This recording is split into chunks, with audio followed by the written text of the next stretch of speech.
Chapter 17. An Objection Anticipated. The Last-Ditch Case Against Secularism.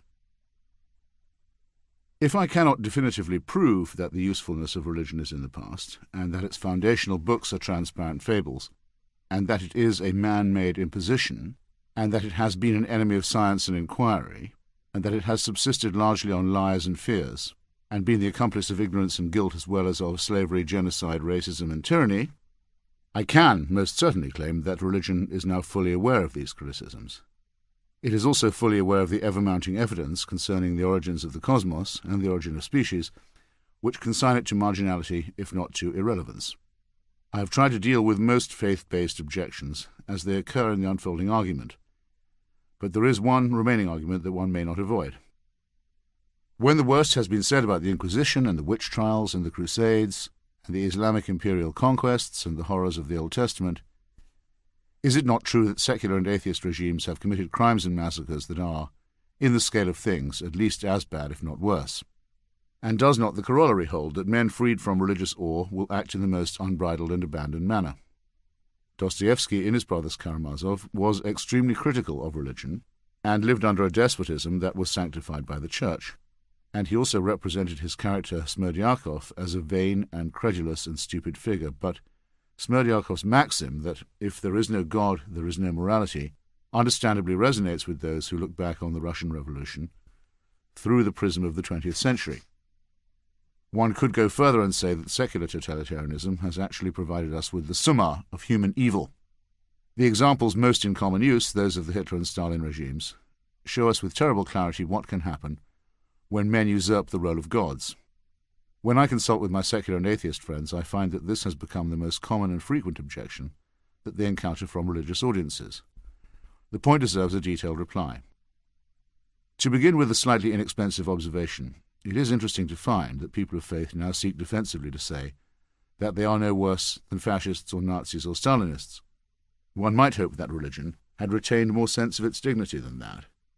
I would not say that the ranks of secularism and atheism are exactly crammed with communists or fascists, but it can be granted for the sake of argument that just as secularists and atheists have withstood clerical and theocratic tyrannies, so religious believers have resisted pagan and materialistic ones. But this would only be to split the difference. The word totalitarian was probably first used by the dissident Marxist Victor Serge, who had become appalled by the harvest of Stalinism in the Soviet Union. It was popularized by the secular Jewish intellectual Hannah Arendt, who had fled the hell of the Third Reich and who wrote The Origins of Totalitarianism. It is a useful term because it separates ordinary forms of despotism, those which merely exact obedience from their subjects, from the absolutist systems which demand that citizens become wholly subjects and surrender their private lives and personalities entirely to the state or to the supreme leader. If we accept that latter definition, then the first point to be made is likewise an easy one. For most of human history, the idea of the total or absolute state was intimately bound up with religion. A baron or king might compel you to pay taxes or serve in his army, and he would usually arrange to have priests on hand to remind you that this was your duty, but the truly frightening despotisms were those which also wanted the contents of your heart and your head. Whether we examine the oriental monarchies of China or India or Persia, or the empires of the Aztec or the Incas, or the medieval courts of Spain and Russia and France, it is almost unvaryingly that we find that these dictators were also gods, or the heads of churches. More than mere obedience was owed them.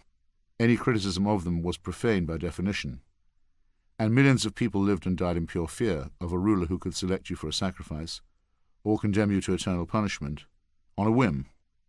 The slightest infringement of a holy day or a holy object, or an ordinance about sex or food or caste, could bring calamity. The totalitarian principle, which is often represented as systematic, is also closely bound up with caprice. The rules might change or be extended at any moment, and the rulers had the advantage of knowing that their subjects could never be sure if they were obeying the latest law or not.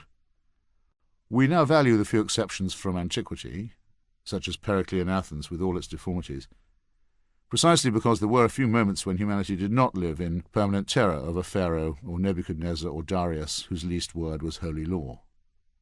This was even true when the divine right of despots began to give way to versions of modernity. The idea of a utopian state on earth, perhaps modelled on some heavenly ideal, is very hard to efface and has led people to commit terrible crimes in the name of the ideal. One of the very first attempts to create such an ideal Edenic society, patterned on the scheme of human equality, was the totalitarian socialist state established by the Jesuit missionaries in Paraguay. It managed to combine the maximum of egalitarianism with the maximum of unfreedom, and could only be kept going by the maximum of fear. This ought to have been a warning to those who sought to perfect the human species. Yet the object of perfecting the species, which is the very root and source of the totalitarian impulse, is in essence a religious one. George Orwell, the ascetic unbeliever, whose novels gave us an ineradicable picture of what life in a totalitarian state might truly feel like, was in no doubt about this.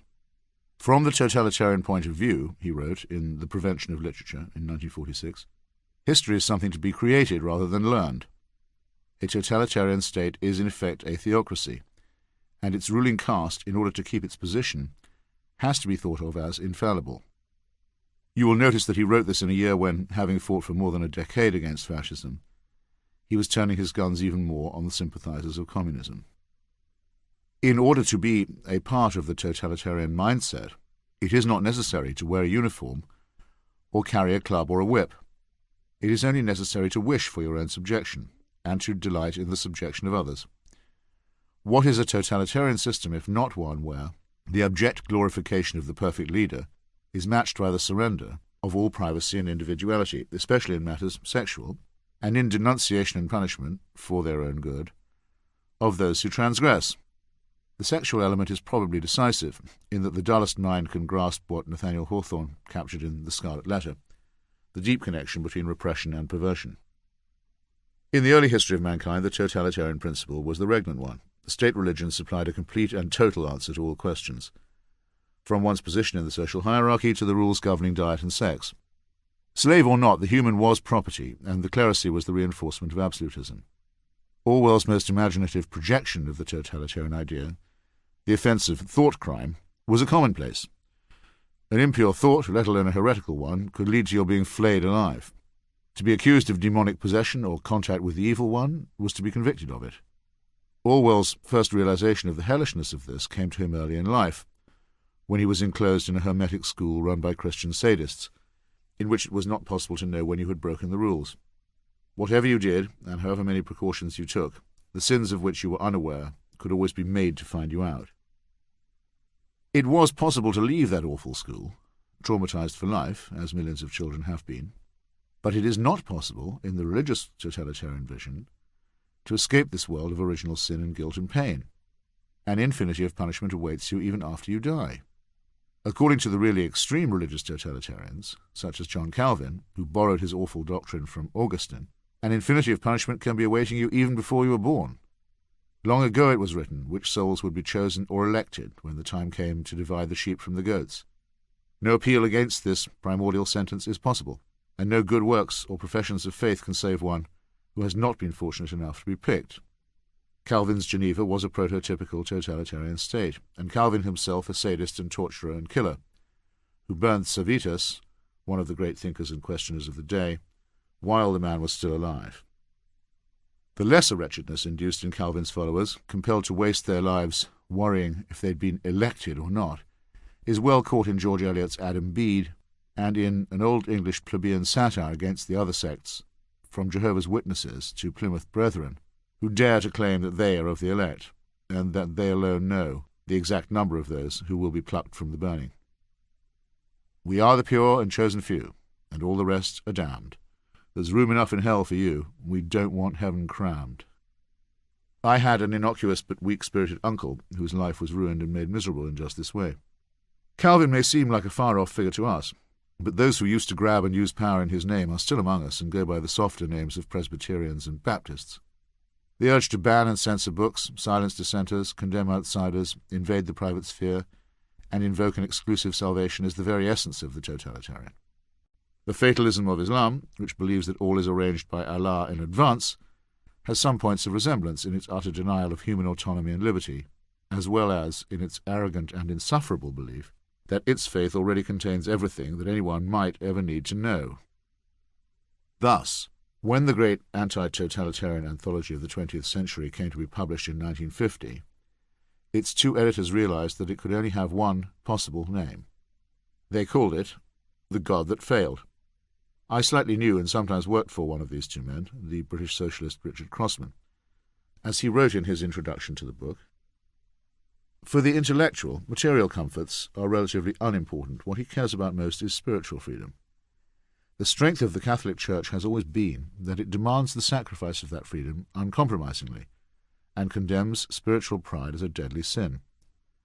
The communist novice, subjecting his soul to the canon law of the Kremlin, felt something of the release which Catholicism also brings to the intellectual, wearied and worried by the privilege of freedom." The only book that had warned of all this in advance, a full 30 years earlier, was a small but brilliant volume published in 1919 and entitled The Practice and Theory of Bolshevism.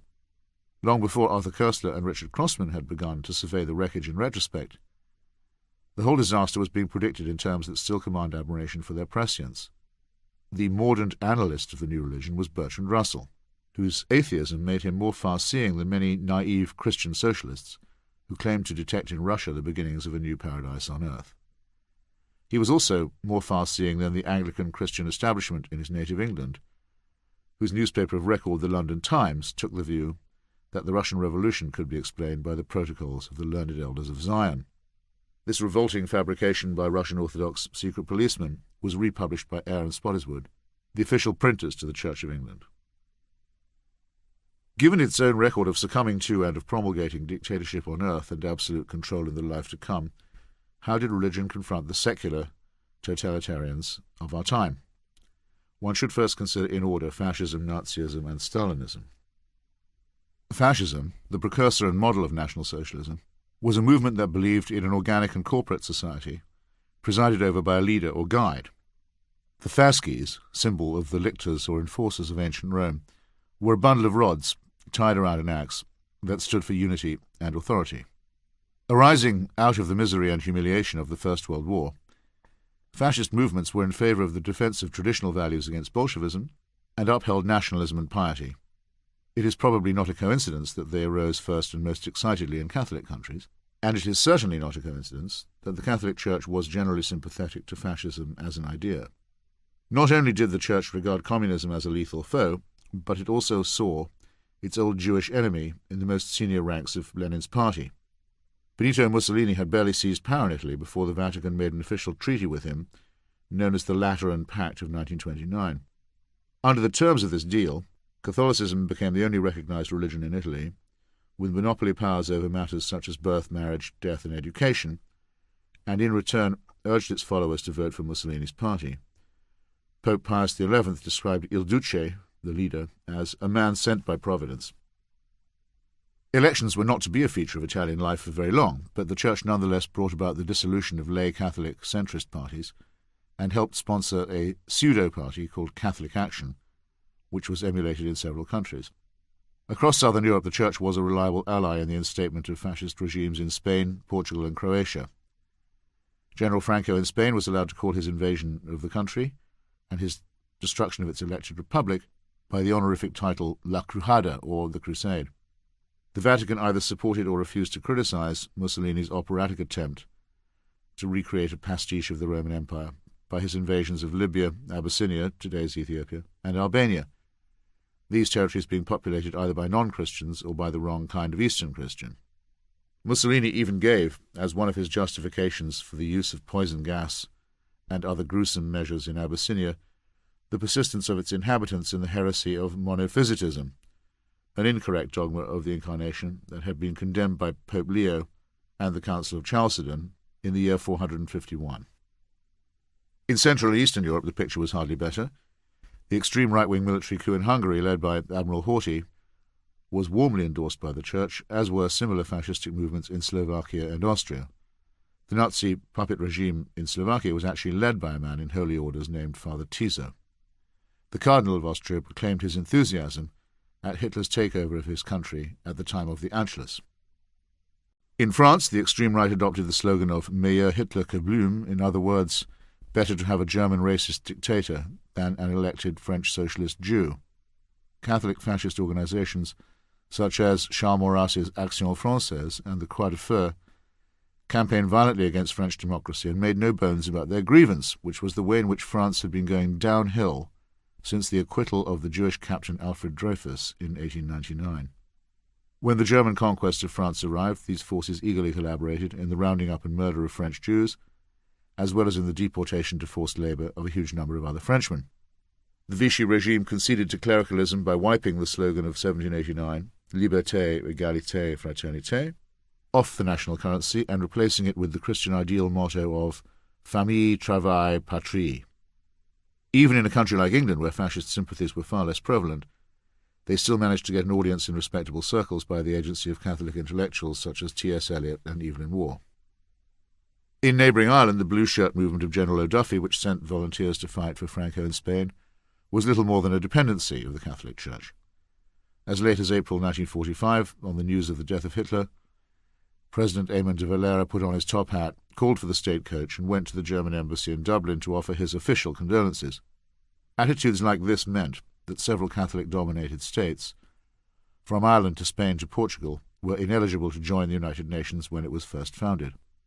The Church has made efforts to apologize for all this, but its complicity with fascism is an ineffaceable mark on its history, and was not a short-term or a hasty commitment, so much as a working alliance which did not break down until after the fascist period had itself passed into history.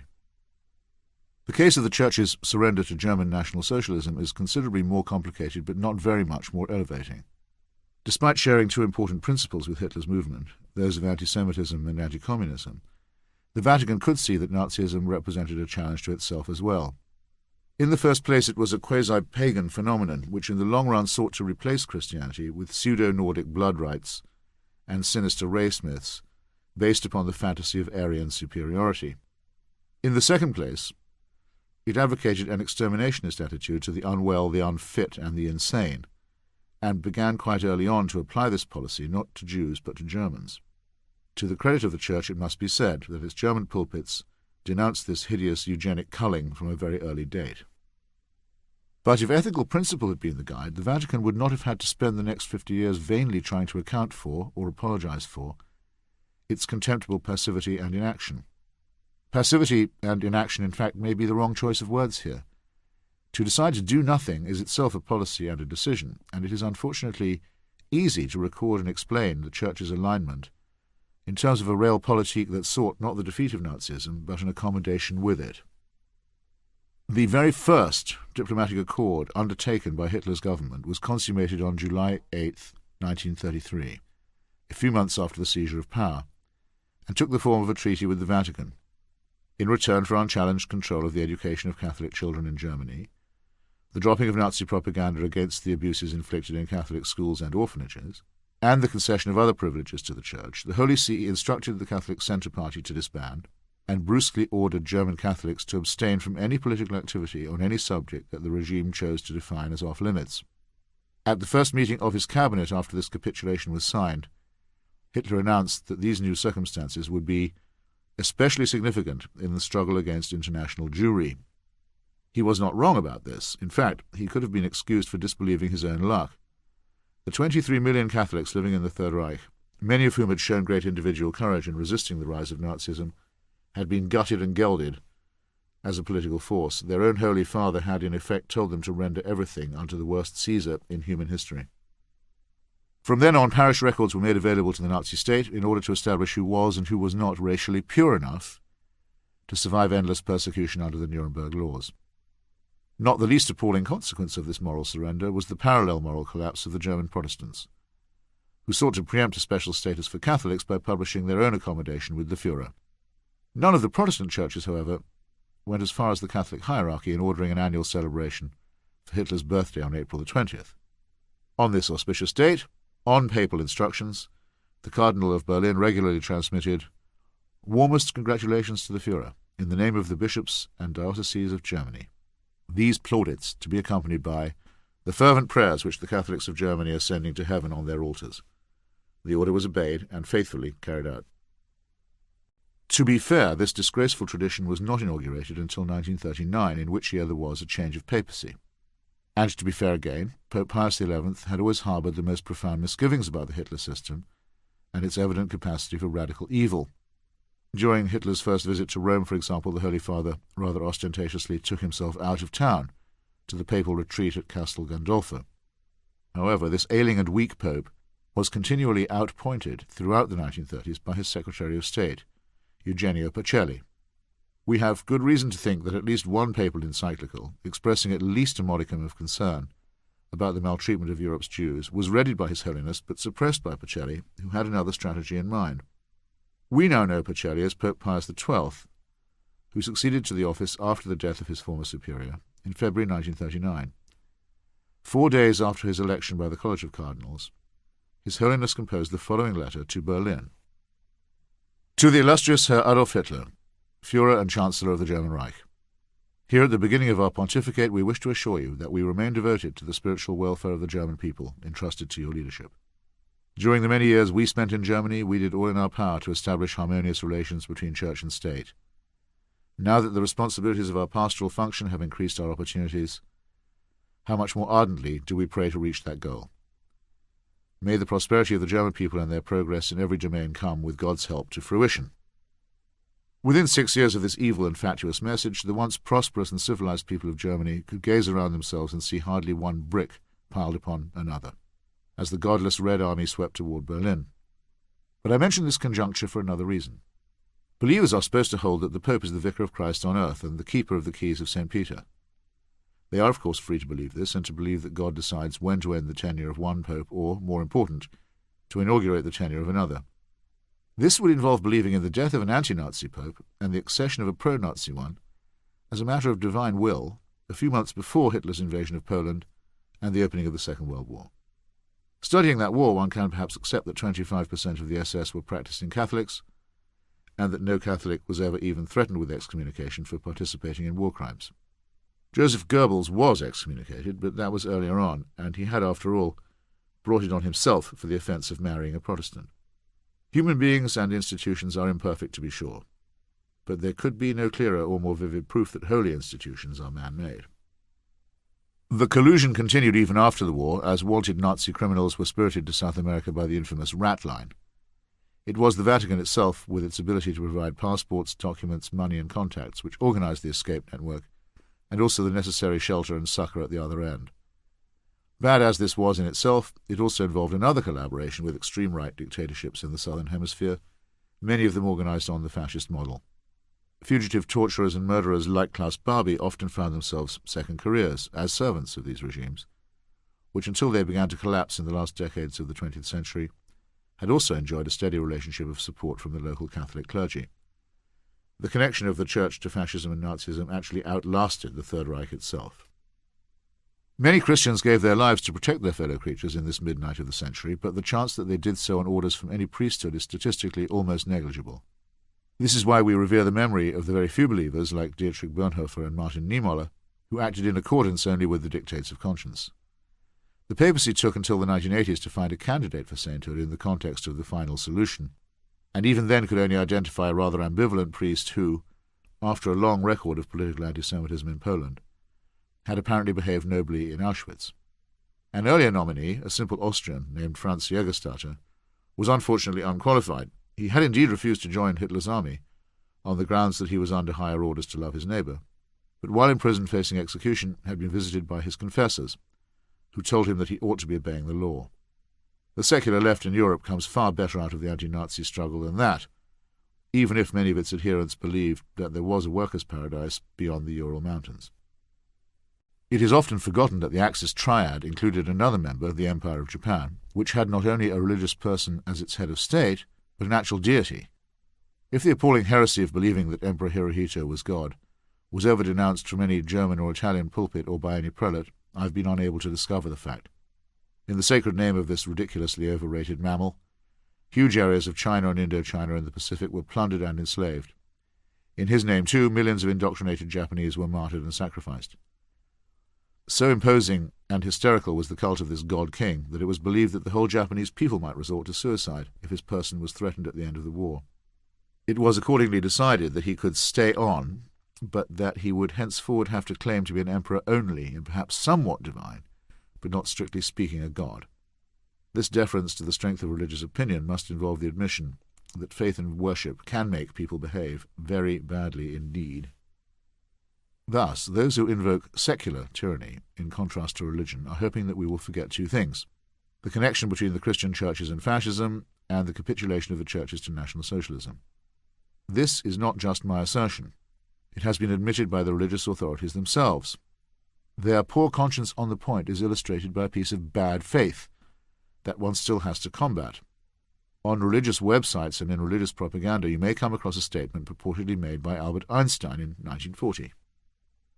Being a lover of freedom, when the revolution came to Germany, I looked to the universities to defend it, knowing that they had always boasted of their devotion to the cause of truth. But no, the universities immediately were silenced. Then I looked to the great editors of the newspapers, whose flaming editorials in days gone by had proclaimed their love of freedom.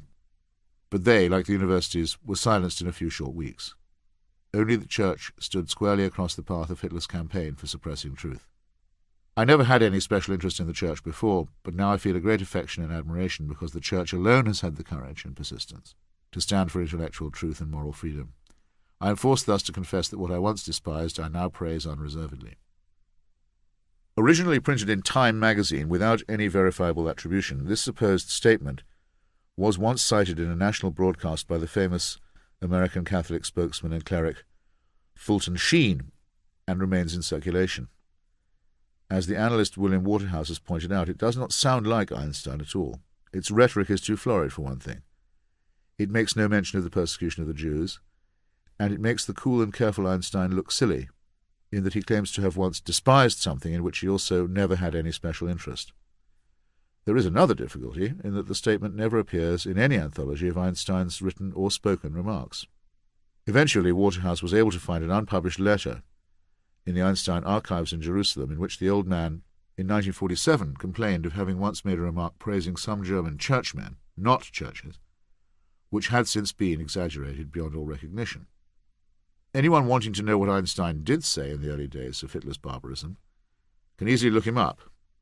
For example, I hope that healthy conditions will soon supervene in Germany, and that in future her great men like Kant and Goethe will not merely be commemorated from time to time, but that the principles which they taught will also prevail in public life and in the general consciousness. It is quite clear from this that he put his faith, as always, in the Enlightenment tradition. Those who seek to misrepresent the man who gave us an alternative theory of the cosmos, as well as those who remained silent or worse while his fellow Jews were being deported and destroyed, betray the prickings of their bad consciences.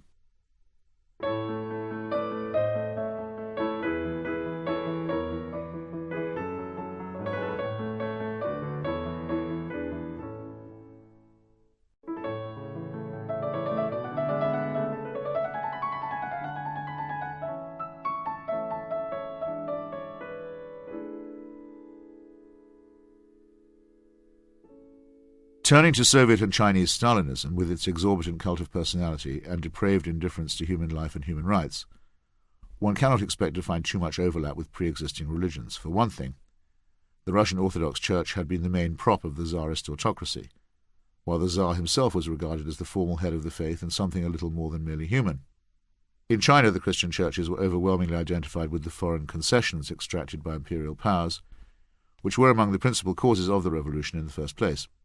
This is not to explain or excuse the killing of priests and nuns and the desecration of churches, any more than one should excuse the burning of churches and the murder of clergy in Spain during the struggle of the Spanish Republic against Catholic fascism.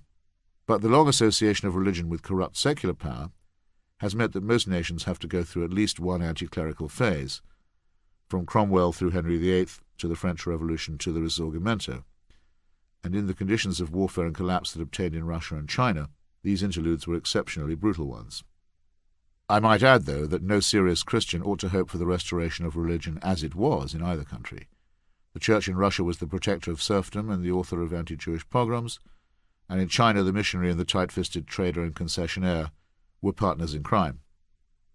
Lenin and Trotsky were certainly convinced atheists who believed that illusions in religion could be destroyed by acts of policy, and that in the meantime the obscenely rich holdings of the Church could be seized and nationalized. In the Bolshevik ranks, as among the Jacobins of 1789, there were also those who saw the revolution as a sort of alternative religion, with connections to myths of redemption and messianism. For Joseph Stalin, who had trained to be a priest in a seminary in Georgia, the whole thing was ultimately a question of power. "How many divisions," he famously and stupidly inquired, "has the Pope?" The true answer to this boorish sarcasm was, "More than you think." Stalin then pedantically repeated the papal routine of making science conform to dogma by insisting that the shaman and charlatan Trofim Lysenko had disclosed the key to genetics and promised extra harvests of specially inspired vegetables. Millions of innocents died of gnawing internal pain as a consequence of this revelation. This Caesar, unto whom all things were dutifully rendered, took care, as his regime became a more nationalist and statist one, to maintain at least a puppet church that could attach its traditional appeal to his. This was especially true during the Second World War, when the Internationale was dropped as the Russian anthem and replaced by the sort of hymnal propaganda that had defeated Bonaparte in 1812. This at a time when volunteers from several European fascist states were invading Russian territory under the holy banner of a crusade against godless communism. In a much-neglected passage of Animal Farm, Orwell allowed Moses the raven, long the croaking advocate of a heaven beyond the skies, to return to the farm and preach to the more credulous creatures after Napoleon had vanquished Snowball. His analogy to Stalin's manipulation of the Russian Orthodox Church was, as ever, quite exact. The post-war Polish Stalinists had recourse to much the same tactic, legalizing a Catholic front organization called Pax Christi and giving it seats in the Warsaw Parliament, much to the delight of fellow-travelling Catholic communists such as Graham Greene.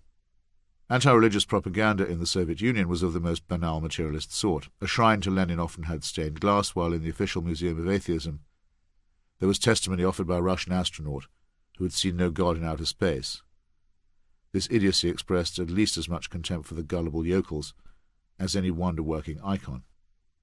As the great laureate of Poland, Czesław Miłosz, phrased it in his anti-totalitarian classic The Captive Mind, first published in 1953, "I have known many Christians, Poles, Frenchmen, Spaniards, who were strict Stalinists in the field of politics, but who retained certain inner reservations, believing God would make corrections once the bloody sentences of the almighties of history were carried out. They pushed their reasoning rather far. They argue that history develops according to immutable laws that exist by the will of God. One of these laws is the class struggle. The 20th century marks the victory of the proletariat, which is led in its struggle by the Communist Party. Stalin, the leader of the Communist Party, fulfills the law of history, or in other words acts by the will of God, therefore one must obey him. Mankind can be renewed only on the Russian pattern. That is why no Christian can oppose the one, cruel it is true, idea, which will create a new kind of man over the entire planet. Such reasoning is often used by clerics who are party tools. Christ is a new man. The new man is the Soviet man. Therefore Christ is a Soviet man, said Justinian Marina, the Romanian patriarch. Men like Marina were hateful and pathetic, no doubt, and hateful and pathetic simultaneously. But this is no worse in principle than the numberless pacts made between church and empire, church and monarchy, church and fascism, and church and state, all of them justified by the need of the faithful to make temporal alliances for the sake of higher goals, while rendering unto Caesar the word from which Tsar is derived, even if he is godless. A political scientist or anthropologist would have little difficulty in recognizing what the editors and contributors of The God That Failed put into such immortal secular prose. Communist absolutists did not so much negate religion, in societies that they well understood were saturated with faith and superstition, as seek to replace it. The solemn elevation of infallible leaders who were a source of endless bounty and blessing, the permanent search for heretics and schismatics, the mummification of dead leaders as icons and relics, the lurid show trials that elicited incredible confessions by means of torture. None of this was very difficult to interpret in traditional terms. Nor was the hysteria during times of plague and famine, when the authorities unleashed a mad search for any culprit but the real one. The great Doris Lessing once told me that she left the Communist Party when she discovered that Stalin's inquisitors had plundered the museums of Russian Orthodoxy and Tsarism and re-employed the old instruments of torture. Nor was the ceaseless invocation of a radiant future, the arrival of which would one day justify all crimes and dissolve all petty doubts. Extra ecclesiam nulla salus, as the older faith used to say. Within the revolution anything, as Fidel Castro was fond of remarking. Outside the revolution nothing.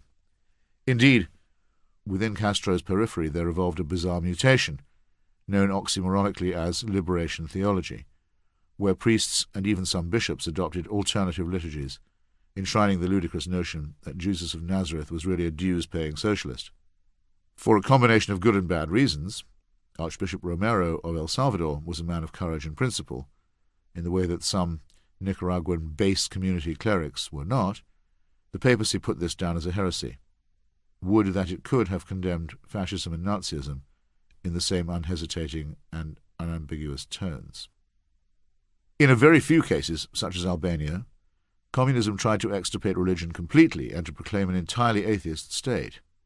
This only led to even more extreme cults of mediocre human beings, such as the dictator Enver Hoxha, and to secret baptisms and ceremonies that proved the utter alienation of the common people from the regime.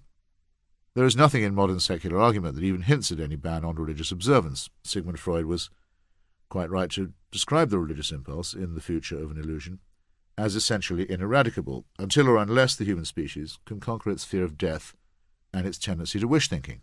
Neither contingency seems very probable.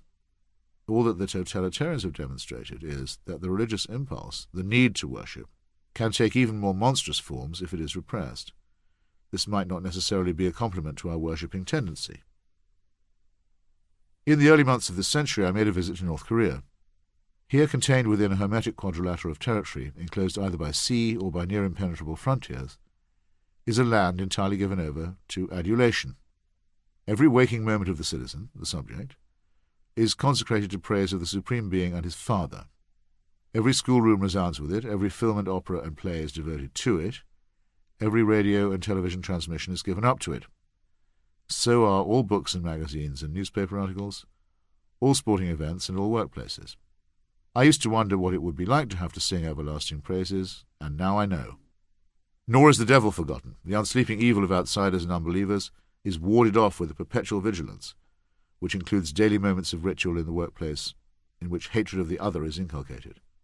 The North Korean state was born at about the same time that 1984 was published, and one could almost believe that the Holy Father of the state, Kim Il-sung, was given a copy of the novel and asked if he could make it work in practice. Yet even Orwell did not dare to have it said that Big Brother's birth was attended by miraculous signs and portents, such as birds hailing the glorious event by singing inhuman words. Nor did the inner party of Airstrip 1 Oceania spend billions of scarce dollars at a time of horrific famine to prove that the ludicrous mammal Kim Il-sung and his pathetic mammal son Kim Jong-il were two incarnations of the same person. In this version of the Aryan heresy so much condemned by Athanasius, North Korea is unique in having a dead man as head of state. Kim Jong-il is the head of the party and the army, but the presidency is held in perpetuity by his deceased father, which makes the country a necrocracy or mausolocracy, as well as a regime that is only one figure short of a trinity. The afterlife is not mentioned in North Korea because the idea of a defection in any direction is very strongly discouraged, but as against that, it is not claimed that the two Kims will continue to dominate you after you are dead. Students of the subject can easily see that what we have in North Korea is not so much an extreme form of communism — the term is barely mentioned amid the storms of ecstatic dedication — as a debased yet refined form of Confucianism and ancestor worship. When I left North Korea, which I did with a sense of mingled relief, outrage, and pity so strong that I can still summon it, I was leaving a totalitarian state and also a religious one. I have since talked with many of the brave people who are trying to undermine this atrocious system from within and without. Let me admit at once that some of the bravest of these resistors are fundamentalist Christian anti-communists. One of these courageous men gave an interview not long ago in which he was honest enough to say that he had a difficult time preaching the idea of a saviour to the half-starved and terrified few who'd managed to escape their prison state. The whole idea of an infallible and all-powerful Redeemer, they said, struck them as a bit too familiar. A bowl of rice and some exposure to some wider culture, and a little relief from the hideous din of compulsory enthusiasm, would be the most they could ask for now. Those who are fortunate enough to get as far as South Korea or the United States may find themselves confronted with yet another Messiah. The jailbird and tax evader Sun Myung-moon, undisputed head of the Unification Church and major contributor to the extreme right in the United States, is one of the patrons of the intelligent design racket. A leading figure of this so-called movement, and a man who never fails to award his God-man guru his proper name of father, is Jonathan Wells, the author of a laughable anti-evolutionist diatribe entitled The Icons of Evolution. As Wells himself touchingly put it, "Father's words, my studies and my prayers convinced me that I should devote my life to destroying Darwinism, just as many of my fellow unificationists had already devoted their lives to destroying Marxism. When Father chose me, along with about a dozen other seminary graduates. To enter a PhD program in 1978, I welcomed the opportunity to do battle.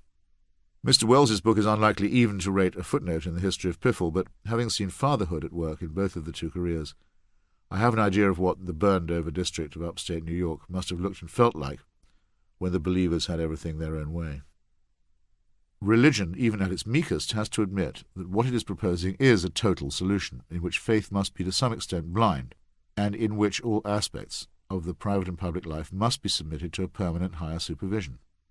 This constant surveillance and continual subjection, usually reinforced by fear in the shape of infinite vengeance, does not invariably bring out the best mammalian characteristics. It is certainly true that emancipation from religion does not always produce the best mammal either.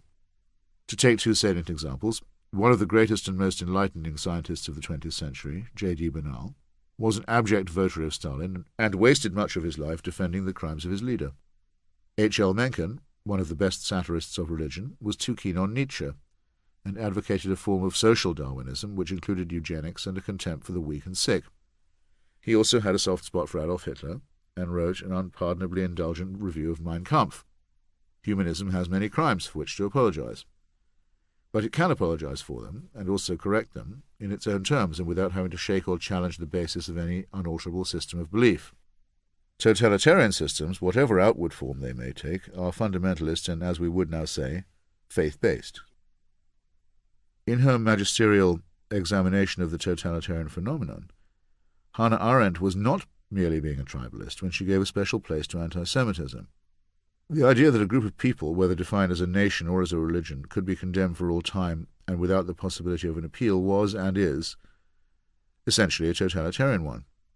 It is horribly fascinating that Hitler began by being a propagator of this deranged prejudice, and that Stalin ended by being both a victim and an advocate of it. But the virus was kept alive for centuries by religion. St. Augustine positively relished the myth of the wandering Jew and the exile of the Jews in general as a proof of divine justice. The Orthodox Jews are not blameless here. By claiming to be chosen in a special exclusive covenant with the Almighty, they invited hatred and suspicion and evinced their own form of racism. However, it was the secular Jews, above all, who were and are hated by the totalitarians, so no question of blaming the victim need arise. The Jesuit order, right up until the 20th century, refused by statute to admit a man unless he could prove that he had no Jewish blood for several generations. The Vatican preached that all Jews inherited the responsibility for deicide. The French Church aroused the mob against Dreyfus and the intellectuals. Islam has never forgiven the Jews for encountering Muhammad and deciding that he was not the authentic messenger. For emphasizing tribe and dynasty and racial provenance in its holy books, religion must accept the responsibility for transmitting one of mankind's most primitive illusions down through the generations. The connection between racism, religion, and totalitarianism is also to be found in the other most hateful dictatorship of the 20th century, the vile system of apartheid in South Africa. This was not just the ideology of a Dutch-speaking tribe bent on extorting forced labour from peoples of a different shade of pigmentation. It was also a form of Calvinism in practice. The Dutch Reformed Church preached as a dogma that black and white were biblically forbidden to mix, let alone to coexist in terms of equality. Racism is totalitarian by definition. It marks the victim in perpetuity and denies him or her the right to even a rag of dignity or privacy, even the elemental right to make love or marry or produce children with a loved one of the wrong tribe, without having love nullified by law. And this was the life of millions living in the Christian West in our own time. The ruling National Party, which was also heavily infected with anti-Semitism and had taken the Nazi side in the Second World War, relied on the ravings of the pulpit to justify its own blood myth of a Boer exodus that awarded it exclusive rights in a promised land.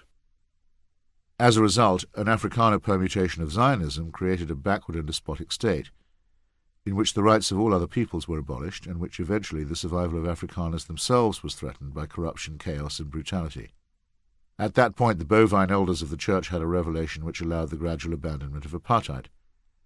But this can never permit forgiveness for the evil that religion did while it felt strong enough to do so.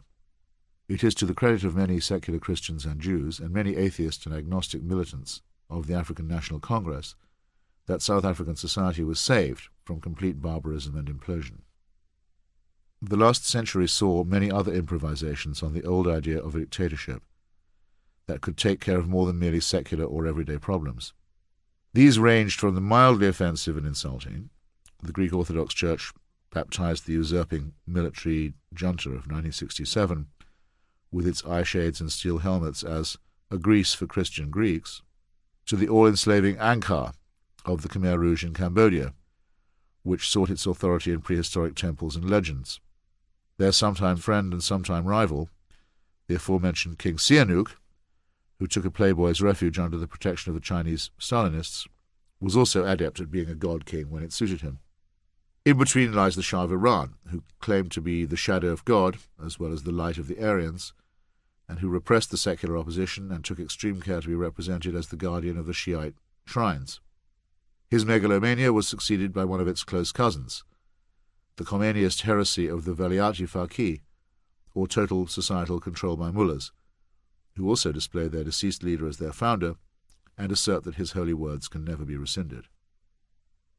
At the very extreme edge can be found the primeval Puritanism of the Taliban, which devoted itself to discovering new things to forbid, everything from music to recycled paper, which might contain a tiny fleck of pulp from a discarded Quran, and new methods of punishment, the burial alive of homosexuals.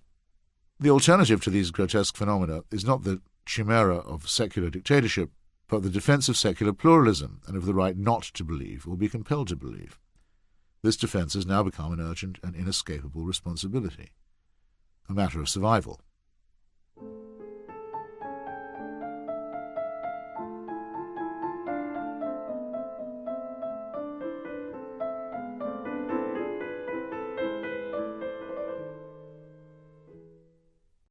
Chapter 18. A Finer Tradition, the Resistance of the Rational. I am thus one of the very few examples in this country of one who has not thrown off religious belief, but never had it. This point in my early education had, however, incidentally, one bad consequence, deserving notice. In giving me an opinion contrary to that of the world, my father thought it necessary to give it as one which could not prudently be avowed to the world. This lesson of keeping my thoughts to myself, at that early age, was attended with some moral disadvantages.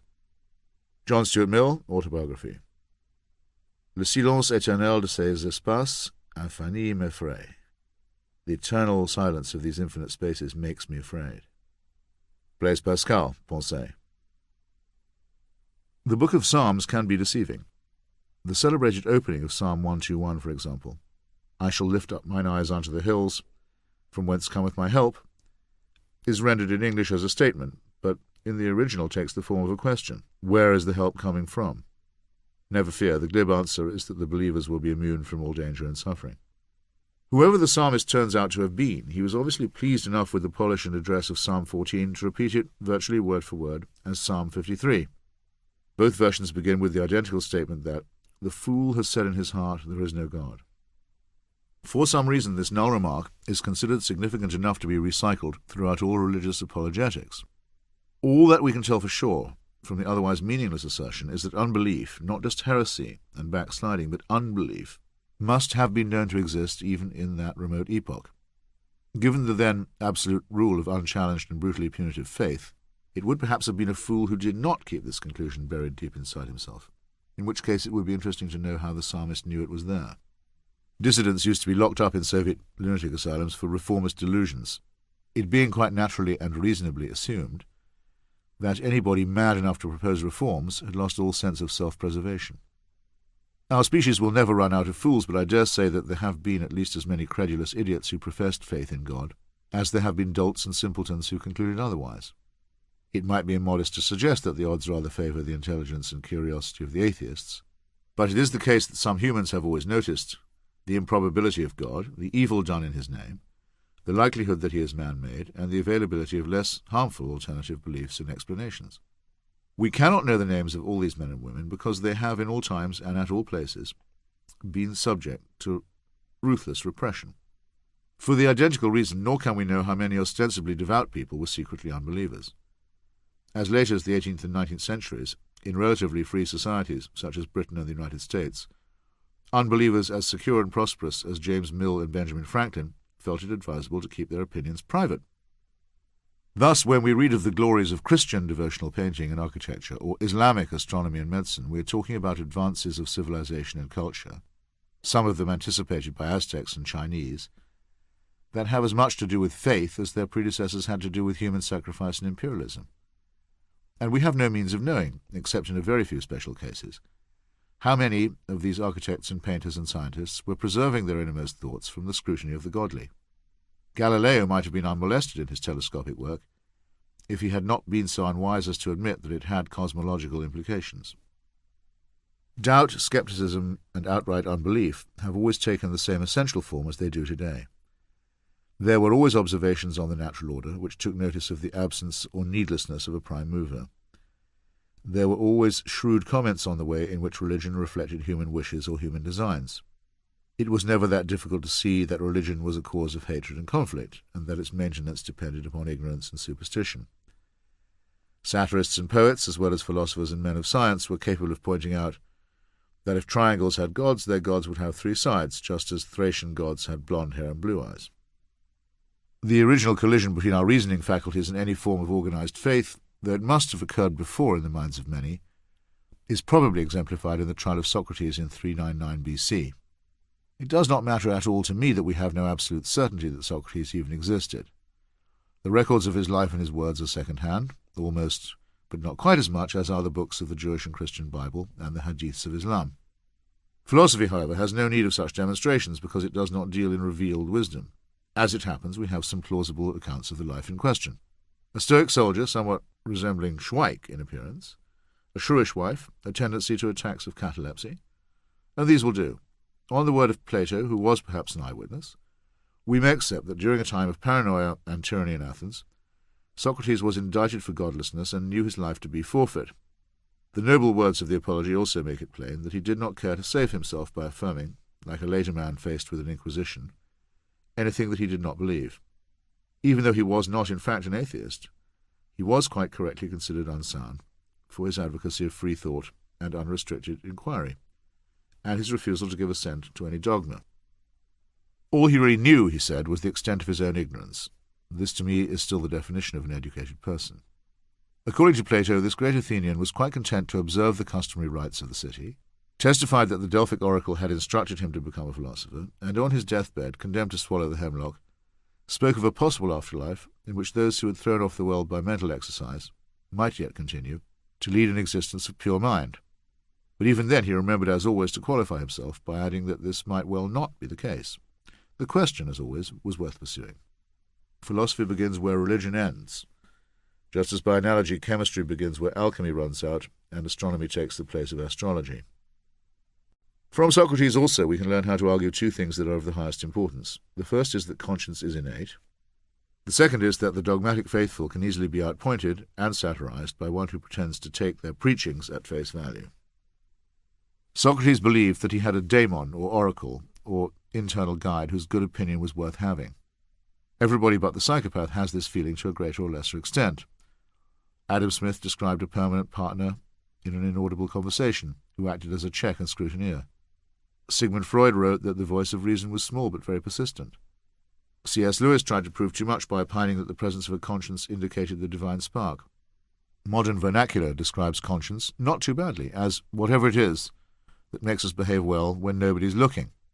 At any event, Socrates absolutely refused to say anything of which he was not morally sure. He would sometimes, if he suspected himself of casuistry or crowd-pleasing, break off in the very middle of a speech. He told his judges that at no point in his closing plea had his oracle hinted at him to stop. Those who believe that the existence of conscience is a proof of a godly design are advancing an argument that simply cannot be disproved because there is no evidence for or against it. The case of Socrates, however, demonstrates that men and women of real conscience will often have to assert it against faith.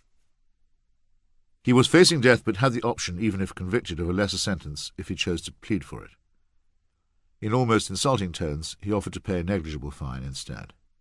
Having thus given his angry judges no alternative but the supreme penalty, he proceeded to explain why murder at their hands was meaningless to him.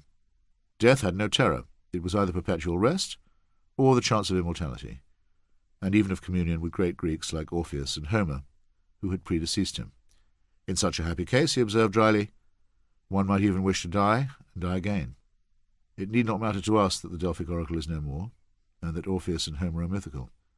The point is that Socrates was mocking his accusers in their own terms, saying in effect, I do not know for certain about death and the gods, but I am as certain as I can be that you do not know either.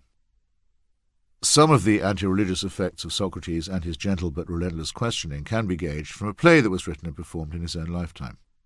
The Clouds, composed by Aristophanes, features a philosopher named Socrates who keeps up a school of skepticism.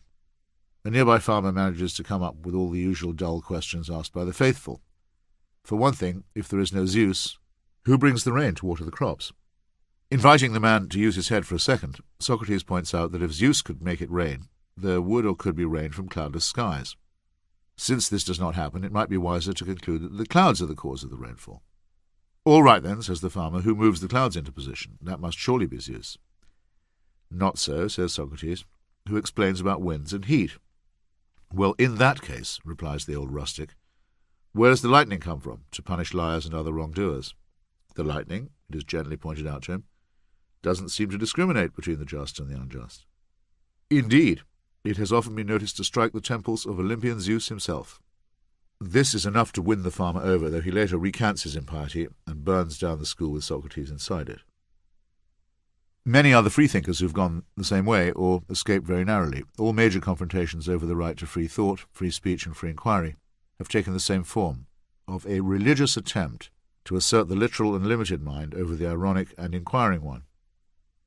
In essence, the argument with faith begins and ends with Socrates, and you may, if you wish, take the view that the city prosecutors did right in protecting Athenian youth from his troublesome speculations. However, it cannot be argued that he brought much science to bear against superstition. One of his prosecutors alleged that he had called the sun a piece of stone and the moon a piece of earth, the latter of which would have been true, but Socrates turned aside the charge, saying that it was a problem for Anaxagoras. This Ionian philosopher had in fact been prosecuted earlier for saying that the sun was a red-hot piece of rock and the moon a piece of earth, but he was not as insightful as Leucippus and Democritus, who proposed that everything was made of atoms in perpetual motion. Incidentally, it's also quite possible that Leucippus never existed, and nothing important depends on whether or not he actually did. The important thing about the brilliant atomist school is that it regarded the question of first cause or origin as essentially irrelevant. At the time, this was as far as any mind could reasonably go. This left the problem of the gods unresolved.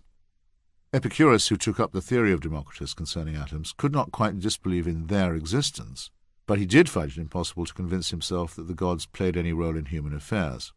For one thing, why would they bother with the tedium of human existence, let alone the tedium of human government? They avoid unnecessary pain, and humans are wise to do likewise. Thus there is nothing to be feared in death, and in the meantime all attempts to read the gods' intentions, such as studying the entrails of animals, are an absurd waste of time. In some ways the most attractive and the most charming of the founders of anti-religion is the poet Lucretius, who lived in the 1st century before Christ, and admired the work of Epicurus beyond measure.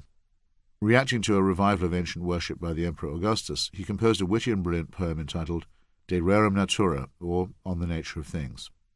This work was nearly destroyed by Christian fanatics in the Middle Ages, and only one printed manuscript survived, so we are fortunate even to know that a person writing in the time of Cicero, who first published the poem, and Julius Caesar, had managed to keep alive the atomic theory.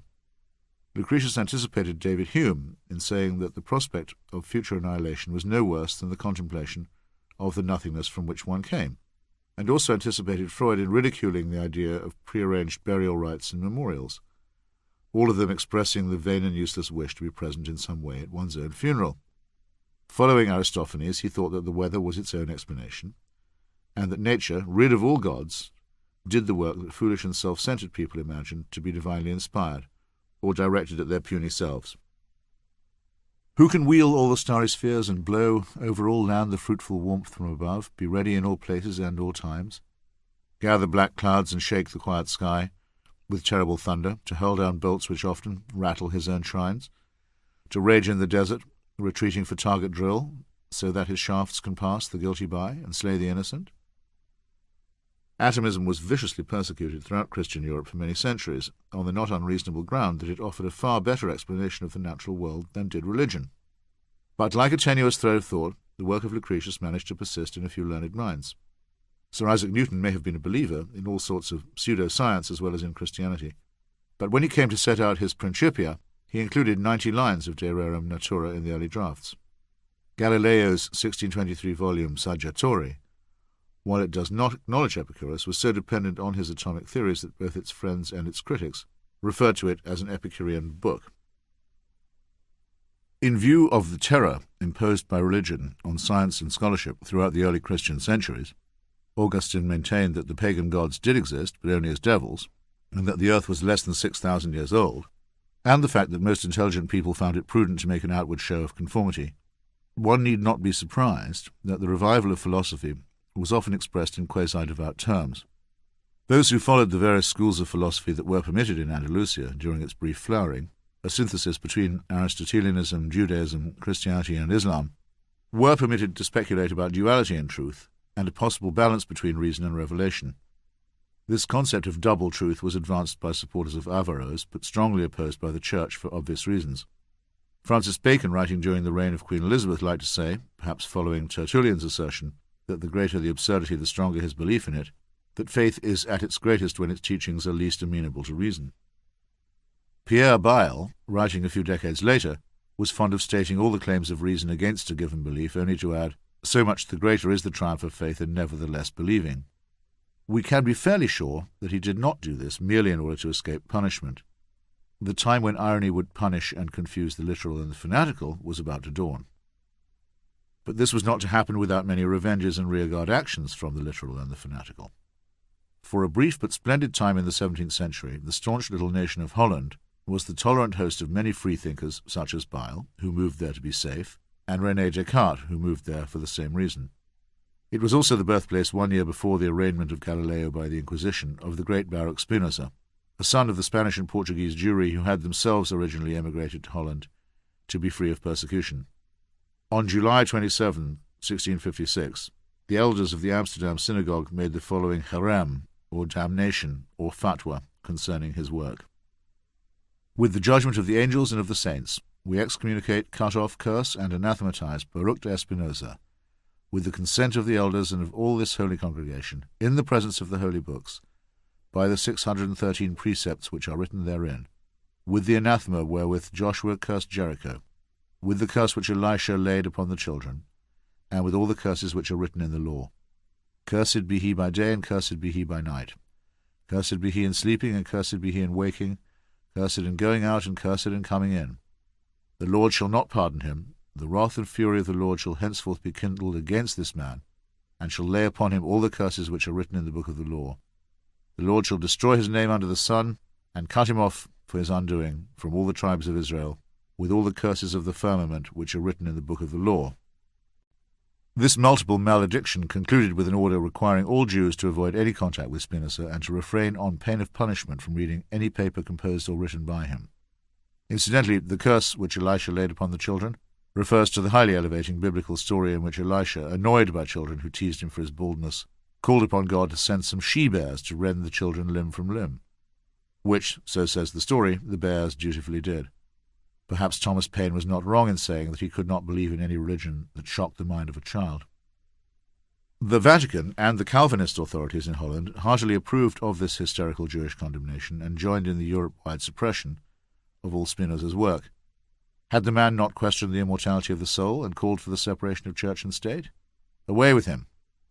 This derided heretic is now credited with the most original philosophical work ever done on the mind-body distinction, and his meditations on the human condition have provided more real consolation to thoughtful people than has any religion. Argument continues about whether Spinoza was an atheist. It now seems odd that we should have to argue as to whether pantheism is atheism or not. In its own expressed terms, it is actually theistic, but Spinoza's definition of a God made manifest throughout the natural world comes very close to defining a religious God out of existence. And if there is a pervasive pre-existing cosmic deity who is part of what he creates, then there is no space left for a God who intervenes in human affairs, let alone for a God who takes sides in vicious Hamlet wars between different tribes of Jews and Arabs. No text can have been written or inspired by him, for one thing, or can be the special property of one sect or tribe. One recalls the question that was asked by the Chinese when the first Christian missionaries made their appearance. If God has revealed himself, how is it that he has allowed so many centuries to elapse before informing the Chinese? Seek knowledge even if it is in China, said the Prophet Muhammad, unconsciously revealing that the greatest civilization in the world at that time was on the very outer rim of his awareness. As with Newton and Galileo building on Democritus and Epicurus, we find Spinoza projected forward into the mind of Einstein, who answered a question from a rabbi by stating firmly that he believed only in Spinoza's God, and not at all in a God who concerns himself with the fates and actions of human beings. Spinoza de-Judaized his name by changing it to Benedict, outlasted the Amsterdam anathema by 20 years, and died with extreme stoicism, always persisting in calm and rational conversation, as a consequence of the powdered glass that entered his lungs. His was a career devoted to the grinding and polishing of lenses for telescopes and medicine, an appropriate scientific activity for one who taught humans to see with greater acuity. All our modern philosophers, wrote Heinrich Heine, though often perhaps unconsciously, see through the glasses which Baruch Spinoza ground. Heine's poems were later to be thrown on a pyre by gibbering Nazi bully boys who did not believe that even an assimilated Jew could have been a true German. The frightened backward Jews who ostracized Spinoza had thrown away a pearl richer than all their tribe.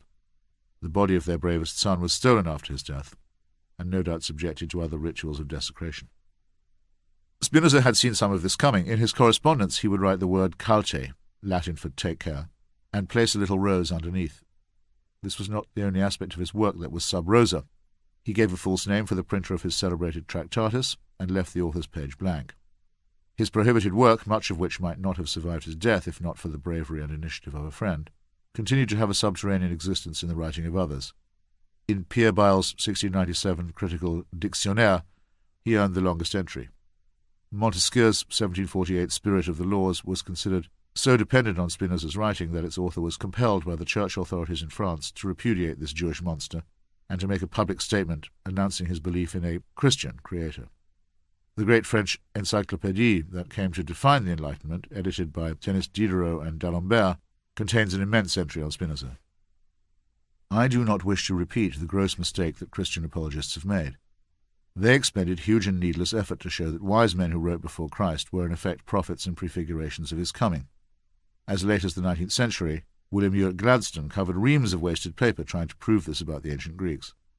I have no right to claim past philosophers as putative ancestors of atheism. I do, however, have the right to point out that because of religious intolerance we cannot know what they really thought privately, and were very nearly prevented from learning what they wrote publicly. Even the relatively conformist Descartes, who found it advisable to live in the freer atmosphere of the Netherlands, proposed a few lapidary words for his own headstone. He who hid well lived well. In the cases of Pierre Bayle and Voltaire, for example, it is not easy to determine whether they were seriously irreligious or not.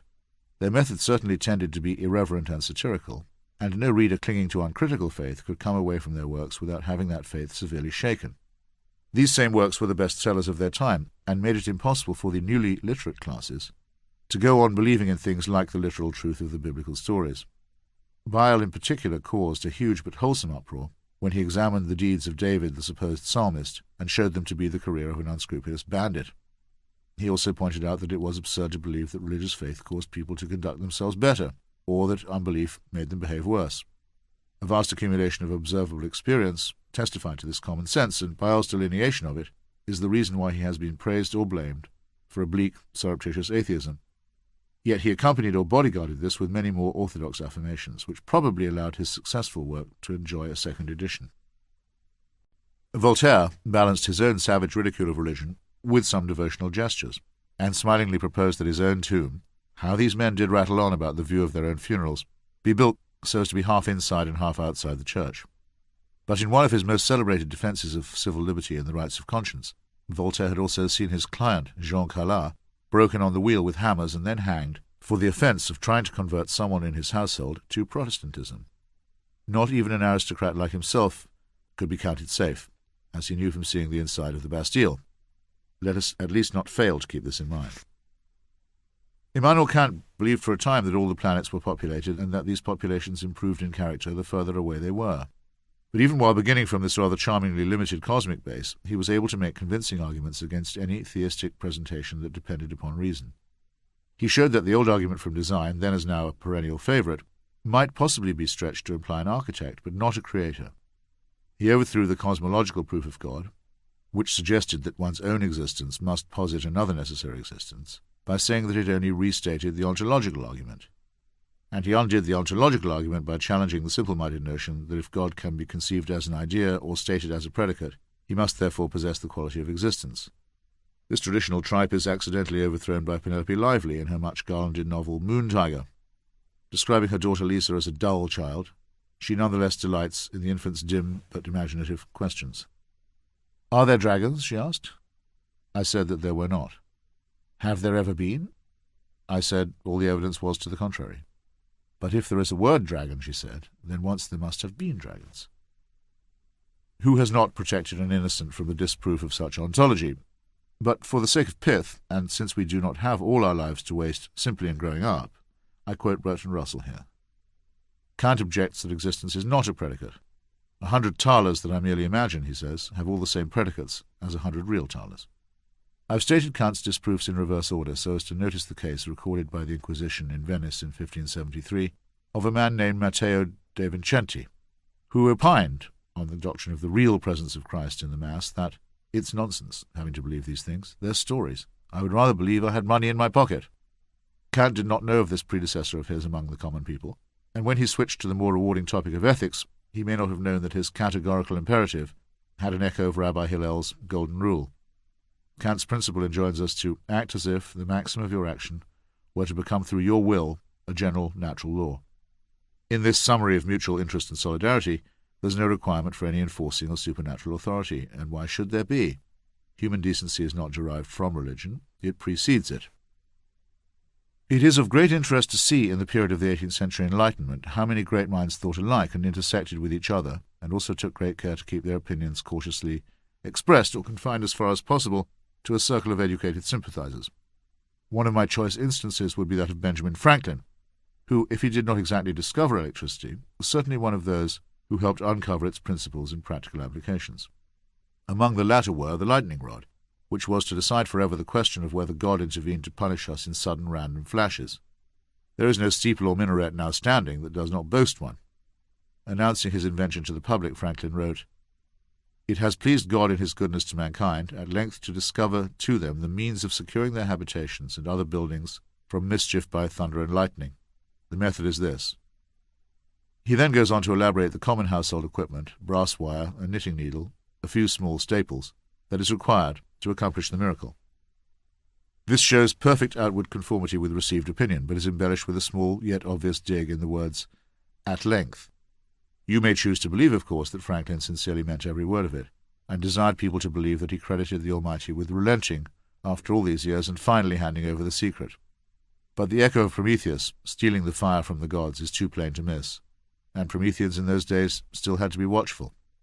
Joseph Priestley, the virtual discoverer of oxygen, had his Birmingham laboratory smashed by a Tory-inspired mob yelling for church and king, and had to take his Unitarian convictions across the Atlantic in order to begin work again.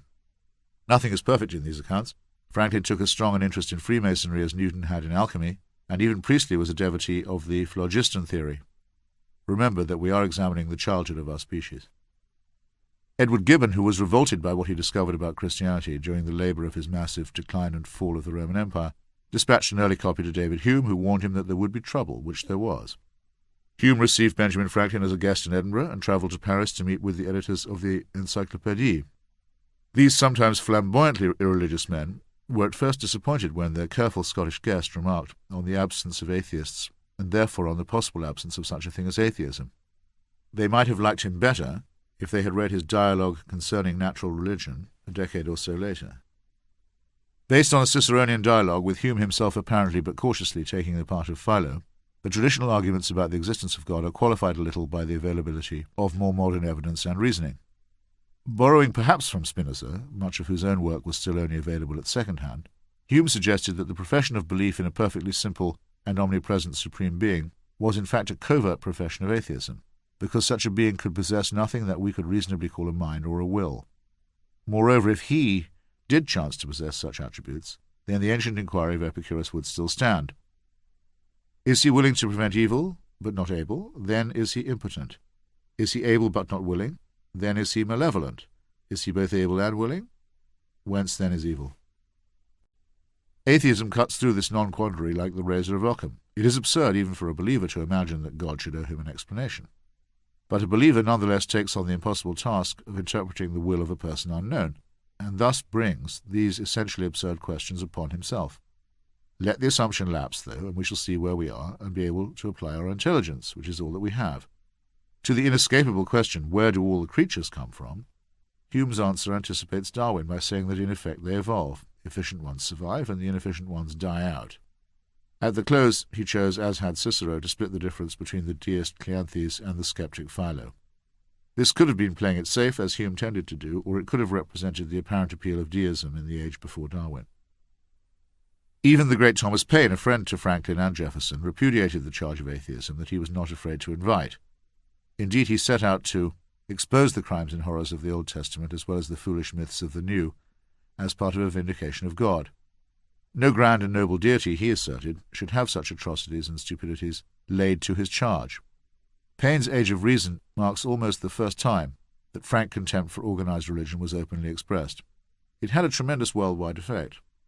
His American friends and contemporaries, partly inspired by him to declare independence from the Hanoverian usurpers and their private Anglican church, meanwhile achieved an extraordinary and unprecedented thing, the writing of a democratic and republican constitution that made no mention of God, and that mentioned religion only when guaranteeing that it would always be separated from the state.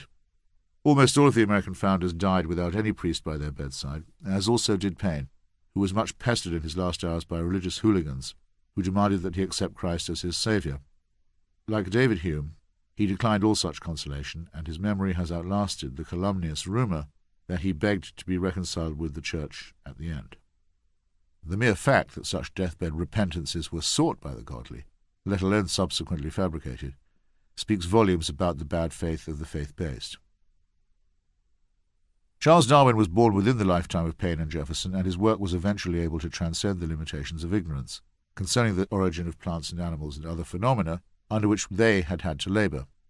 But even Darwin, when he began his quest as a botanist and natural historian, was quite sure that he was acting in a way that was consistent with God's design. He had wanted to be a clergyman, and the more discoveries he made, the more he tried to square them with faith in a higher intelligence. Like Edward Gibbon, he anticipated a controversy upon publication, and, a bit less like Gibbon, he made some protective and defensive notes. In fact, he at first argued with himself very much as some of today's intelligent design boobies are wont to do. Faced with the unarguable facts of evolution, why not claim that those prove how much greater is God than we even thought he was? The discovery of natural laws should exalt our notion of the power of the omniscient Creator. Not quite convinced by this in his own mind, Darwin feared that his first writings on natural selection would be the end of his reputation, equivalent to confessing a murder. He also appreciated that, if he ever found adaptation conforming to environment, he would have to confess to something even more alarming, the absence of a first cause or grand design. The symptoms of old style between the lines encoded concealment are to be found throughout the first edition of The Origin of Species. The term evolution never appears, while the word creation is employed frequently. Fascinatingly, his first 1837 notebooks were given the provisional title The Transmutation of Species, almost as if Darwin were employing the archaic language of alchemy. The title page of the eventual Origin bore a comment, significantly drawn from the apparently respectable Francis Bacon, about the need to study not just the Word of God but also his work. In The Descent of Man, Darwin felt able to push matters a little further, but still submitted to some editorial revisions by his devout and beloved wife Emma. Only in his autobiography, which was not intended for publication, and in some letters to friends, did he admit that he had no remaining belief. His agnostic conclusion was determined as much by his life as by his work. He had suffered many bereavements and could not reconcile these with any loving Creator, let alone with the Christian teaching concerning eternal punishment. Like so many people, however brilliant, he was prone to that solipsism that either makes or breaks faith, which imagines that the universe is preoccupied with one's own fate. This, however, makes his scientific rigour the more praiseworthy, and fit to be ranked with Galileo, since it did not arise from any intention but that of finding out the truth. It makes no difference that this intention included the false and disappointed expectation that that same truth would finally resound ad maiorem Dei gloriam. After his death, Darwin too was posthumously insulted by fabrications from a hysterical Christian, who claimed that the great and honest and tormented investigator had been squinting at the Bible at the last. It took a little while to expose the pathetic fraud who had felt that this would be a noble thing to do. When accused of scientific plagiarism, of which he was quite probably guilty, Sir Isaac Newton made the guarded admission, which was itself plagiarized, that he had in his work had the advantage of standing on the shoulders of giants. It would seem only minimally gracious in the first decade of the 21st century to concede the same. As and when I wish, I can use a simple laptop to acquaint myself with the life and work of Anaxagoras and Erasmus, Epicurus and Wittgenstein. Not for me the pouring in the library by candlelight, the shortage of texts, or the difficulties of contact with like-minded persons in other ages or societies. And not for me, except when the telephone sometimes rings, and I hear hoarse voices condemning me to death or hell or both, the persistent fear that something I write will lead to the extinction of my work, the exile or worse of my family, the eternal blackening of my name by religious frauds and liars, and the painful choice between recantation or death by torture. I enjoy freedom and an access to knowledge that would have been unimaginable to the pioneers. Looking back down the perspective of time, I therefore cannot help but notice that the giants upon whom I depend, and upon whose massive shoulders I perch, were all of them forced to be a little weak in the crucial and highly and poorly evolved joints of their knees. Only one member of the giant and genius category ever truly spoke his mind without any apparent fear or excess of caution. I therefore cite Albert Einstein, so much misrepresented, once again. He is addressing a correspondent who is troubled by yet another of those many misrepresentations. It was, of course, a lie, what you read about my religious convictions, a lie which is being systematically repeated. I do not believe in a personal God, and I have never denied this, but expressed it clearly.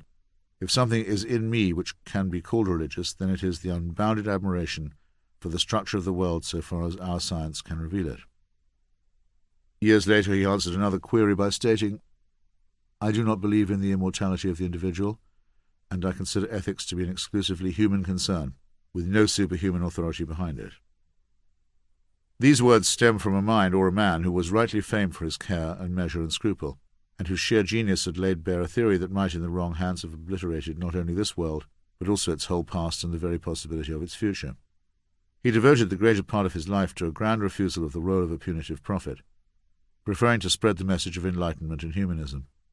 Decidedly Jewish and exiled and defamed and persecuted as a consequence, he preserved what he could of ethical Judaism and rejected the barbaric mythology of the Pentateuch. We have more reason to be grateful to him than to all the rabbis who have ever wailed or who ever will. Offered the first presidency of the State of Israel, Einstein declined because of his many qualms about the way Zionism was tending. This was much to the relief of David Ben-Gurion, who had nervously asked his cabinet, "What are we going to do if he says yes?"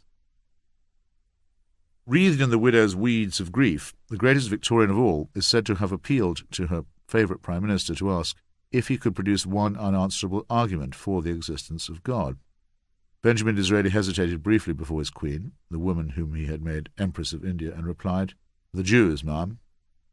It seemed to this worldly but superstitious political genius that the survival of the Jewish people, and their admirably stubborn adherence to their ancient rituals and narratives, showed the invisible hand at work.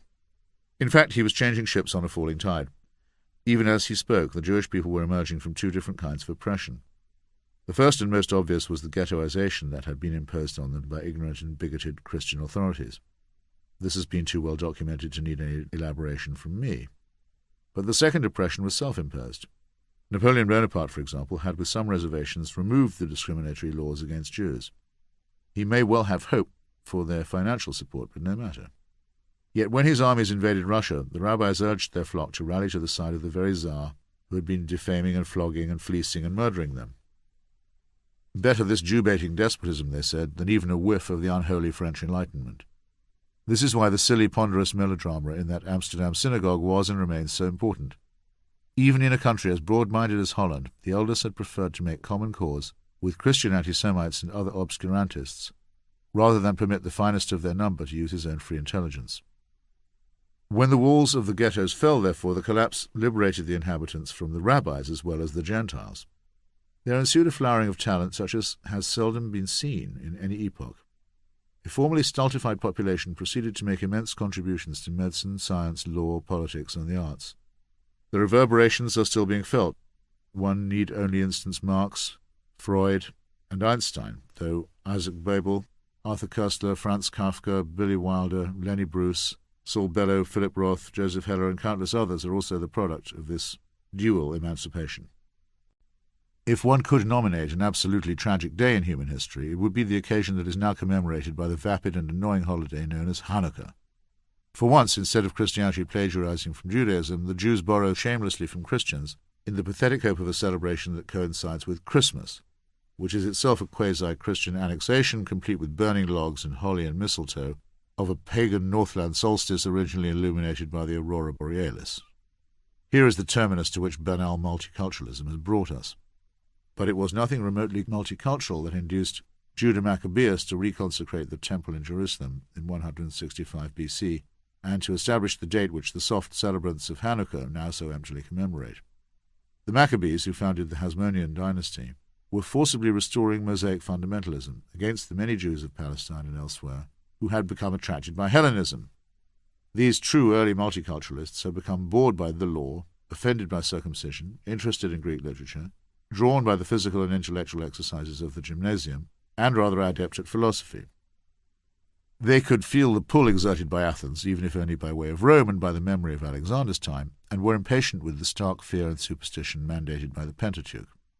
They obviously seemed too cosmopolitan to the votaries of the old temple, and it must have been easy to accuse them of dual loyalty when they agreed to have a temple of Zeus on the site where smoky and bloody altars used to propitiate the unsmiling deity of yore. At any rate, when the father of Judah Maccabeus saw a Jew about to make a Hellenic offering on the old altar, he lost no time in murdering him. Over the next few years of the Maccabean revolt, many more assimilated Jews were slain, or forcibly circumcised, or both, and the women, who had flirted with the new Hellenic dispensation, suffered even worse. Since the Romans eventually preferred the violent and dogmatic Maccabees to the less militarized and fanatical Jews who had shone in their togas in the Mediterranean light, the scene was set for the uneasy collusion between the old-garb ultra-Orthodox Sanhedrin and the imperial governorate. This lugubrious relationship was eventually to lead to Christianity, yet another Jewish heresy, and thus ineluctably to the birth of Islam. We could have been spared the whole thing. No doubt there would still have been much foolishness and solipsism, but the connection between Athens and history and humanity would not have been so sundered, and the Jewish people might have been the carriers of philosophy instead of arid monotheism, and the ancient schools in their wisdom would not have become prehistoric to us. I once sat in the Knesset office of the late Rabbi Meir Kahane, a vicious racist and demagogue among whose supporters the mad Dr. Baruch Goldstein and other violent Israeli settlers were to be found. Kahane's campaign against mixed marriages and for the expulsion of all non-Jews from Palestine had earned him the contempt of many Israelis and diaspora Jews who compared his program to that of the Nuremberg laws in Germany. Kahane raved for a bit in response to this, saying that any Arab could remain if he converted to Judaism by a strictly halakha test, not a concession admittedly that Hitler would have permitted, but then became bored and dismissed his Jewish opponents as mere Hellenized riffraff. To this day, the Orthodox Jewish curse word for a heretic or apostate is apikoros, meaning follower of Epicurus. And he was correct in a formal sense. His bigotry had little to do with race and everything to do with faith. Sniffing this insanitary barbarian, I had a real pang about the world of light and colour that we had lost so long ago in the black and white nightmares of his dreary and righteous ancestors. The stench of Calvin and Torquemada and Bin Laden came from the dank, hunched figure whose Kutch Party goons patrolled the streets looking for Sabbath violations and unauthorized sexual contacts. Again, to take the metaphor of the Burgess Shale, here was a poisonous branch that should have been snapped off long ago or allowed to die out before it could infect any healthy growth with its junk DNA. But yet we still dwell in its unwholesome, life-killing shadow. And little Jewish children celebrate Hanukkah so as not to feel left out of the tawdry myths of Bethlehem, which are now being so harshly contested by the more raucous propaganda of Mecca and Medina.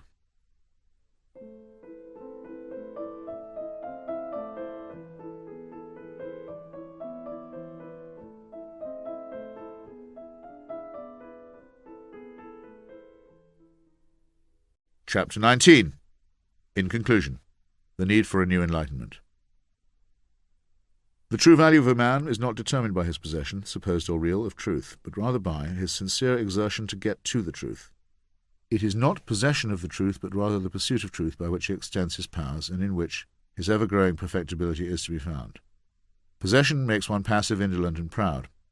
If God were to hold all truth concealed in his right hand, and in his left only the steady and diligent drive for truth, albeit with the proviso that I would always and forever err in the process, and to offer me the choice, I would, with all humility, take the left hand.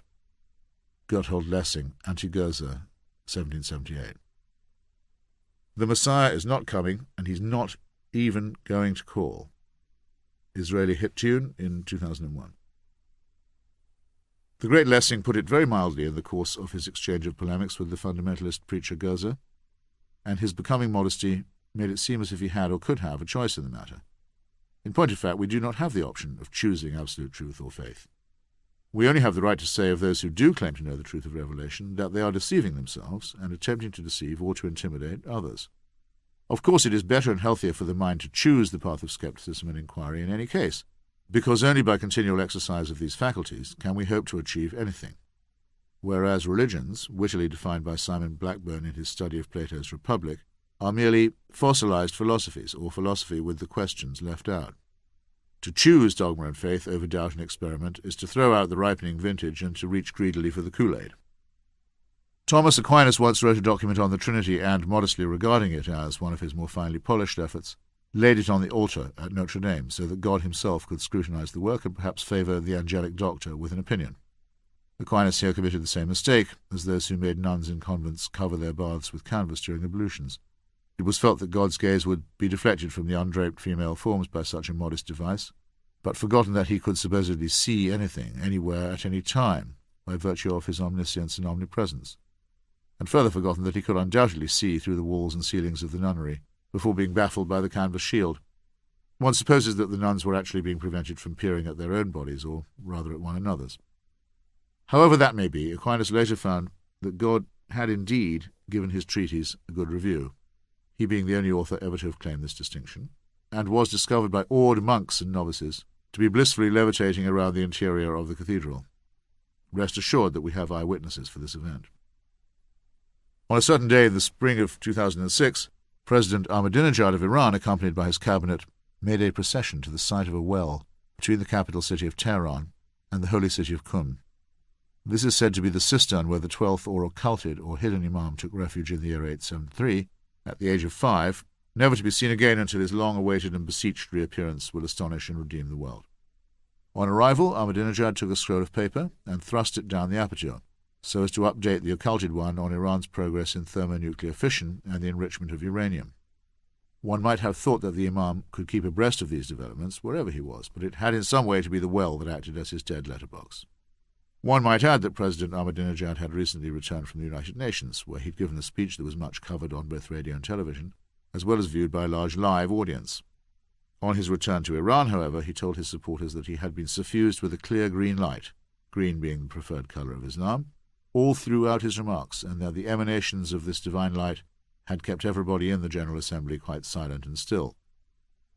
Private to him, as this phenomenon was, it appears to have been felt by him alone, he took it as a further sign of the imminent return of the 12th Imam, not to say a further endorsement of his ambition to see the Islamic Republic of Iran, sunk as it was in beggary and repression and stagnation and corruption, as nonetheless a nuclear power.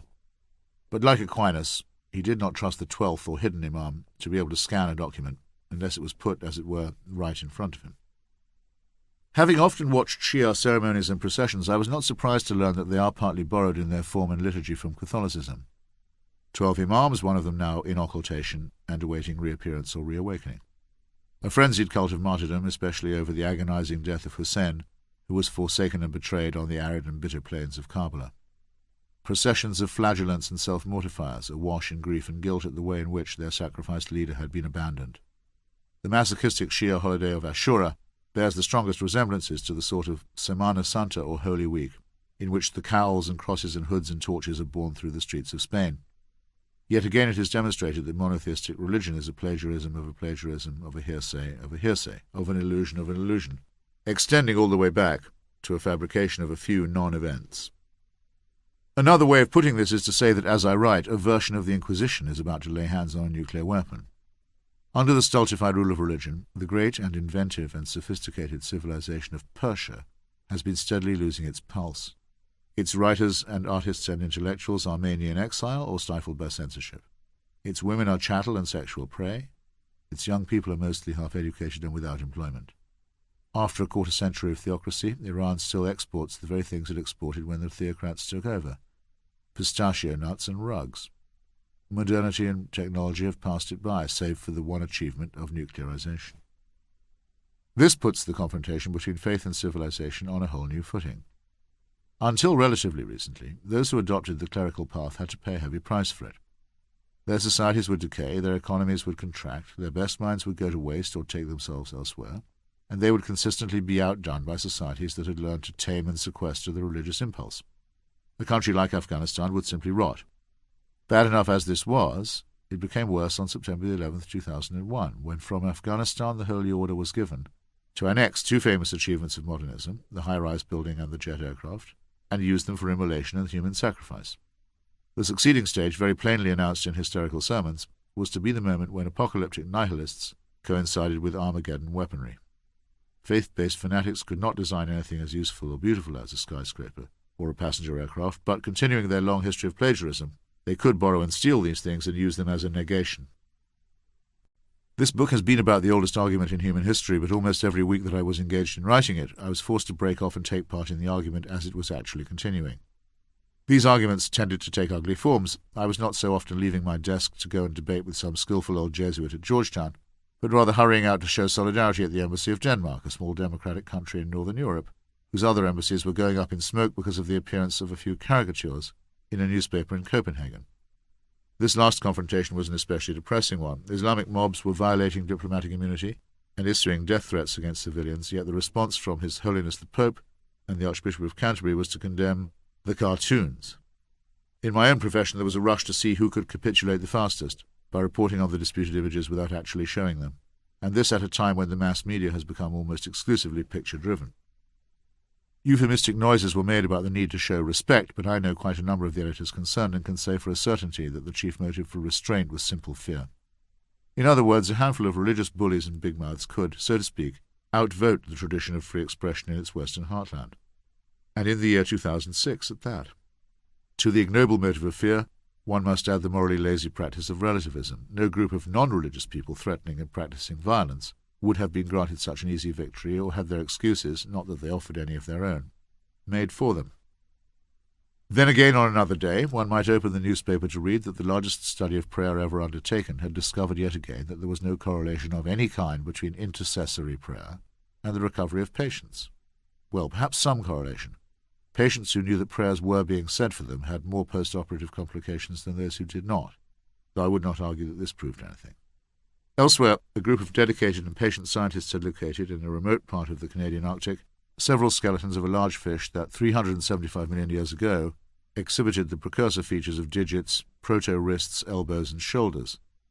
The Tiktaalik, named at the suggestion of the local Nunavut people, joins the Archaeopteryx, a transitional form between dinosaurs and birds, as one of the long-sought so-called missing links that are helping us to enlighten ourselves about our true nature. Meanwhile, the horse proponents of intelligent design would be laying siege to yet another school board, demanding that tripe be taught to children. In my mind, these contrasting events began to take on the characteristics of a race, a tiny step forward by scholarship and reason, a huge menacing lurch forward by the forces of barbarism. The people who know they are right, and who wish to instate, as Robert Lowell once phrased it in another context, a reign of piety and iron. Religion even boasts a special branch of itself devoted to the study of the end. It calls itself eschatology, and broods incessantly on the passing away of all earthly things. This death cult refuses to abate, even though we have every reason to think that earthly things are all that we have or are ever going to have. Yet in our hands and within our view is a whole universe of discovery and clarification, which is a pleasure to study in itself, gives the average person access to insights that not even Darwin or Einstein possessed, and offers the promise of near-miraculous advances in healing, in energy, and in peaceful exchange between different cultures. Yet millions of people in all societies still prefer the myths of the cave and the tribe and the blood sacrifice. The late Stephen Jay Gould generously wrote that science and religion belong to non-overlapping magisteria. They most certainly do not overlap, but this does not mean that they are not antagonistic. Religion has run out of justifications. Thanks to the telescope and the microscope, it no longer offers an explanation of anything important. Where once it used to be able by its total command of a worldview to prevent the emergence of rivals, it can now only impede and retard, or try to turn back, the measurable advances that we have made.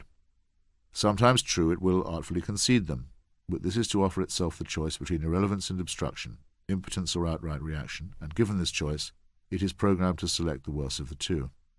Meanwhile, confronted with undreamed-of vistas inside our own evolving cortex, in the furthest reaches of the known universe, and in the proteins and acids which constitute our nature, religion offers either annihilation in the name of God or else the false promise that if we take a knife to our foreskins, or pray in the right direction, or ingest pieces of wafer, we shall be saved. It is as if someone offered a delicious and fragrant out-of-season fruit, matured in a painstakingly and lovingly designed hothouse, should throw away the flesh and the pulp and gnaw moodily on the pit.